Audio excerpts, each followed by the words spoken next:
Growing your own usually means moving to the country, plowing the fields, cultivating the crops, harvesting the bounty for your table.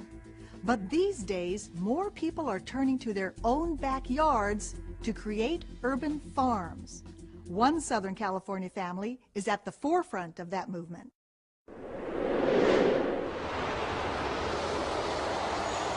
Drivers whizzing past on the 210 freeway through Pasadena have no idea that a stone's throw away from the fast lane is a lush but tiny Eden, a 4,000 square foot farm.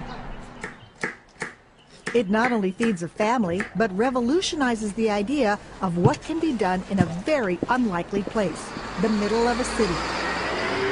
This is city living, but I brought the country to the city. Rather than have to go out to the country, I just imported it. 63-year-old Jules Gervais started this backyard farm 10 years ago. It's a deliberate throwback to the storied days of self-reliant rural America. Jules and his children grow almost all the food they need, and everyone pitches in. 5 pounds of grapefruit. His daughters, Anise. We have another guy coming to pick up. And Jordan. Yeah, are you done? Okay. And his son, Justin.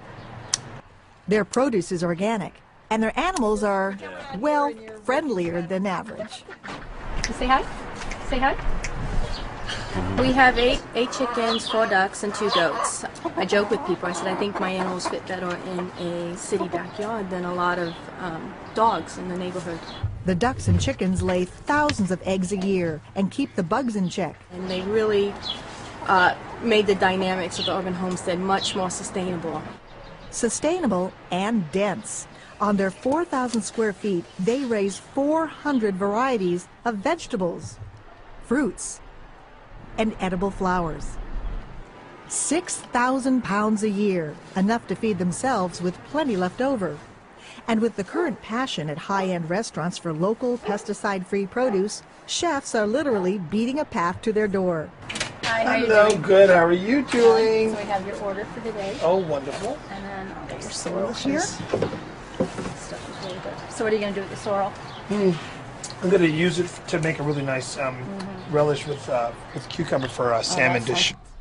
The family makes about $20,000 a year from their front porch sales. They use it to buy the crops they can't grow, like wheat, rice, and oats. I would say at the beginning, I didn't really believe I could do it. I had some doubts because I kept thinking, this place is too small. There's no way that we're going to be able to feed ourselves. Plus, I never thought we could even grow the vegetables for the market. So how did this experiment in independent living begin? It all began 10 years ago when Jules bought some taco shells for dinner. He learned too late that the shells were being recalled because they had been made by mistake with genetically modified corn. When I thought about putting this food in my children's mouth, and they were depending on me to give them good stuff. I mean, they'll take whatever the parent, any child would take what a parent hands them. They'll say it comes from my mom or dad, and I couldn't afford to be in that position of giving them bad stuff. Now, a decade later, this radical foodie has succeeded in going off the grid. He calls his lifestyle the path to freedom. And what did the family think of that whole approach? They thought it was strange.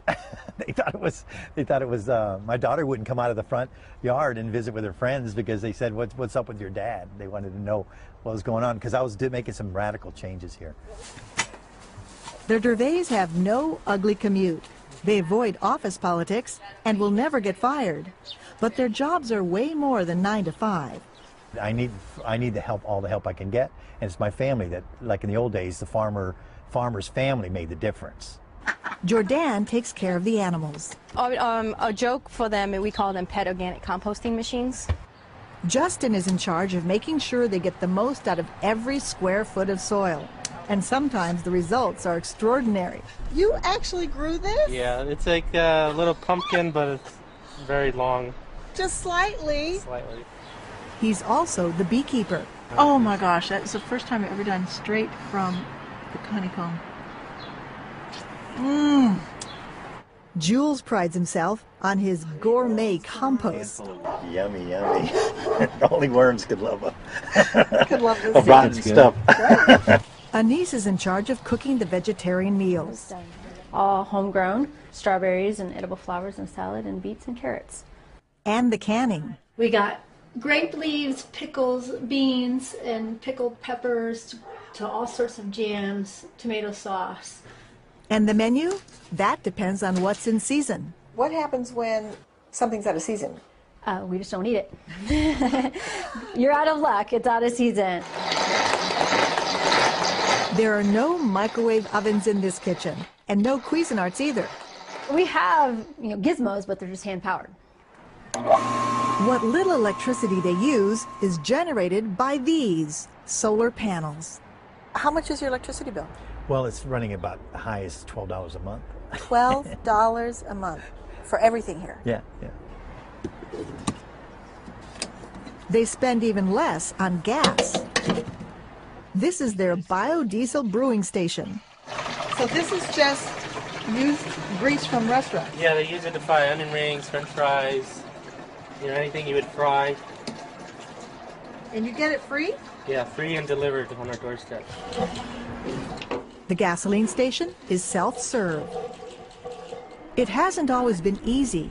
Justin remembers the year that frost wiped out a crop. Another year, it was a destructive insect. And recently, they've noticed a new challenge, climate change. We call it the forefront of global weirding because we've been gardening for so long, you can sense things are off. We have this June bug that comes out. It's called June, so it's supposed to come out in June, but it comes out in July and August and September, so something's definitely off. The other challenge is water. Southern California skies don't deliver enough of it. So Jules keeps the water bill down with this ancient form of irrigation. That's a clay pot irrigation. So it's buried under there. It's buried, usually up to the throat here, and then all you do is fill it up, and the water weeps through the poor skin, through the clay, and you get the water where the plants need it at the root zone. Plants to take the water as needed. So just so simple. It's 5 o'clock, dinner time, the time when it all pays off. Is it going to be inside or outside? Oh, no, it's supposed to be outside. The Dervays are the ultimate locavores. Their food traveled a whole 100 feet from the field to the table. They all say they love urban homesteading and can't imagine living a typical consumer-driven life. But there's one thing they would like. My plans are to have Homesteadville, which is What's Homesteadville? a village of all homesteads to start with. My family will be there. They'll have their homesteads. Their extended family will be there, and people that want to live this lifestyle will be there. At the end of the day, some not-so-back-to-nature activity.